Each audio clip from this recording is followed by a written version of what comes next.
mais kiñ foog ne mooy nekk président sax beneen yoon du ko nekk maa la wax loolu tey. dégg ma de kan lañ foog mooy doon président. Ousmane Sonko Macky Sall kenn du si doon président si élection yi ñëw.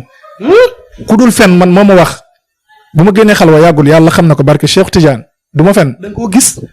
Macky Sall du nekk président Ousmane Sonko du nekk président keneen lay doon.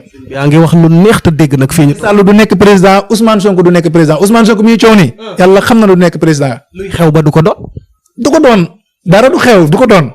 donc benn gàllankoor. non man du ma wax gàllankoor du ma wax dara mais daal du ko doon. léegi kan moo koy doon. ku koy doon moom surprise laa doon bu jublu see bu jegee semaine wala 2 semaines. dinaa la oo nga ñëw fii ma wax la ne diw mooy nekk président. kon ñemewoo. bu baax amul lu may ragal.